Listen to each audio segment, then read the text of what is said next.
Becoming an entrepreneur or a business leader means going through many hardships, leading to enlightening situations. That's why we've chatted with the most accomplished people out there to motivate you with their tips, tricks, and success stories through our 23 Questions with Heartwork, the CIS edition. Hello, hello. Hello. How is everything? That's great. Can we ask you a couple of questions? Of course, anytime. On a scale from 0 to 10, how excited are you today? I think mostly 8. Okay, nice. And I think I lost the other 2 points. I didn't get them because I didn't come from the morning. Big mistake. You missed on a lot. Yes. Can you describe yourself in a hashtag?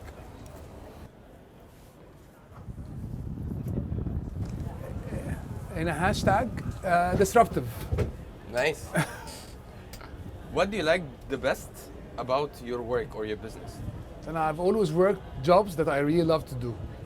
I take it, it's a lifestyle. I do it as a lifestyle. Everything I do as work is part of the lifestyle of what I do. Nice. So that takes us to the next question. How being a business leader affected your life? When I didn't start as a business leader, and I started my career as a financial analyst in the banking sector. Then I moved to the US for a while to finalize my MBA. In 2002, MBAs were like very important for you to secure a job, for job hunting purposes. I came back, tried to work in some multinationals. I had a very difficult experience working for 9 months for a multinational. I will not mention the name yet. Then I started doing investment banking until 2016. In 2016, I started with the EFGRMS and we built ValU. And Your baby. This is, yes, my baby, yes. We built ValU inside EFG. I think this was the most, this is the most interesting part of my career until now. It's my first product that is B2C. And handling customers on daily basis is a very difficult thing. So the good thing about that we listen and we try to improve. So it has become also a lifestyle. Nice. Now, what's one thing people do not know about you? About me? Then I think people know a lot about me recently. Okay, that's true. Know a lot about me. I've been lucky, so I think I've been lucky in the past couple of years because ValU has become like a household brand, and because it's a household brand, so everyone knows about it, and actually everyone knows about me right now in our industry, of course. True, Yeah. true. Pre-COVID or post-COVID work? Post-COVID for sure. And I was lucky with COVID. Because my family used to live in LA. So I had to commute every 6 weeks to Los Angeles, which was very difficult. So with COVID, I was able to stay with them for 4 months. Nice. And I had اليوم كان متشقلب يعني it was upside down. I had to start working at midnight. Time zones. Finish working at 7 a.m. But it was good to have my family around. And frankly speaking, COVID has made everyone more efficient. True. So there is agree. no much of travel that we used to have before. There is no much of commuting for business meetings. Everyone is using Zoom, Teams and everything. So post-COVID is definitely better. And for our company, we turned profitable in COVID. فبالنسبة لنا COVID is coming. It is not something good to have this pandemic around, of course. But I mean on work level, a lot of companies post-COVID are far better than it accelerated the growth of everyone. I agree. What didn't you see coming in your business journey? What did I see coming in the business journey? I didn't see, I didn't see all that changes happening because of a couple of products that were launched in 2016 and 2017. I believe our company has opened up a space for fintech, not only in Egypt, but actually in the region. True. So we've seen products that are very similar to us happening in 2019 and 2020 in Saudi, in the UAE, in Kuwait. So I think no one has really had that we might be that inspirational. I think we were lucky to be part. And not only us, there are 3-4 companies I believe they disrupted the market enough that now they are the reason why we have all this fintech And the reason why I'm on this panel for fintech and people in this creative summit, they won't attend it. True. Usually fintech is not a subject that anyone was interested in 5 years ago. I agree. How do you adapt to change? We adapt to change very, very quickly. So I've been through a lot of changes. So to be, yes, this is a nice place. This is a nice place. So to be honest, I think your ability to adapt to change is one major success factor in everything that you do. And in 2008, I was an investment banker working with billions of dollars, and financial crisis hit. Yes. And we adapted to change. We came with new products, we came with new sectors, we came with everything new. In 2011, the revolution had changed a lot. And actually, we started to see foreign direct investment flying away from Egypt. And we started to see default of clients and things like that. And adapted to this change by creating new segments and new sectors and focusing on them. In 2016, 2017, we started a change in how customers can get credit limits and use them to buy products. So I think we adapt to change very fast. We usually, in COVID, actually, we had a meeting gathering, everyone in the company, and we decided on the 19th of March, just the same day of the lockdown, what we're going to do. And my point of view was very simple. There are three types of companies. Companies will do nothing. Companies that are going to decide that they want to, let's wait and see, and companies that are going to take initiatives. And we agreed to take the initiative, take the risk, and try to lead the market in a very difficult time and a very small company at this time. So we agreed that we're going to do this. We came up with 10 things to do starting the next day. Nice. And I think the reason for our growth, I will give the credit to this team meeting, those ideas that came out, and the reason of our growth, that the way we handled COVID was different than the banks and other fintech companies, and that's why we grew 3 times in 2020, and now we're growing 2.5 times in 2021, because we were bold enough to take the risks at this point in time. Nice, that's really inspiring. So let me ask you, what inspires you? Movies. Movies. Yes. I love a lot of movies, and I watch them again and again and again, and I think they are inspirational. They might not be inspirational for others, but for me, I think there are some movies I like to watch before certain meetings, before certain pitches, so things like that. So movies are the most inspirational thing. And actually, ValU, well, I had the idea after watching a movie. But I will not say the movie name because I will look silly. So what motivates you? Innovation and success. Definitely. So if we're not doing something disruptive and innovative, I don't want to do it, frankly. That's and a really that's nice what we have done this actually. Last Black Friday, we were able to convince a mall in Egypt, Mall of Arabia, Yes. to open its doors at 5 a.m. exclusively for ValU customers. And this, I think, was a very innovative idea because it took us into a different league completely. Your ability to open doors very early like that was something that no one actually could imagine. And it took us one day to convince Mall of Arabia to be disruptive as us. So innovation and success I think they are the most important things. If you had the chance to start your career all over again, what would you do differently? So I think I was lucky with my career. I have done the right things at the right time. I agree. I agree.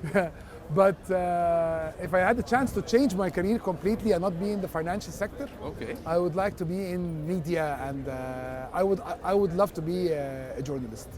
A journalist. Yes. Nice. What brought you today to the Creative Summit? Right. And I've heard about the Creative Summit a lot, and I think we guys at FinTech and financial services, we are actually bound to 3 or 4 events a year. But we need to connect more with other events that has different angle to what we do. True, expand the horizon. The moment I received an invitation to speak here, I accepted it because I think we need to get in contact with things that are interesting people, not only trying to sell them our product. And the good thing is I've met a lot of people that we can do a lot of business together, and we would never have met in our normal summits that we go to. We'll never not see those guys. True. Okay, how do you think the design of the workplace would affect the psychological state and the productivity of your teamwork and of yourself, definitely? But, and if I have a place with shisha, I would definitely do better. So design, we cannot do this, by the way, but yeah. So I think the design is going to attract calibers now, because everyone is competing on good calibers. The design is very important. If it looks like home, True. It's a lot better. This is one thing. The second thing is it gives an indication of what type of company it is. So when we started, it was like a very small office, but we started inside EFG. And then we started changing how it's designed, because in an investment bank, it looks really, really serious. True. So when we meet partners, we look really serious. And we are in our suits and ties and everything. Now I came to your summit actually wearing baggy pants. And, I can't go like this to the office 3 years ago. Now I came from office like this today. Nice. And we're moving to a new office that we are going to that's going to look very different than the one we're used to right now. Despite the fact the one we're in right now, inside EFG, it looks completely different. The moment you open the door of ValU, It's like you're in a different company. A different world, a different company. But we are building something that is more disruptive and more inviting. And I want people to be happy in office with positive vibes. Nice.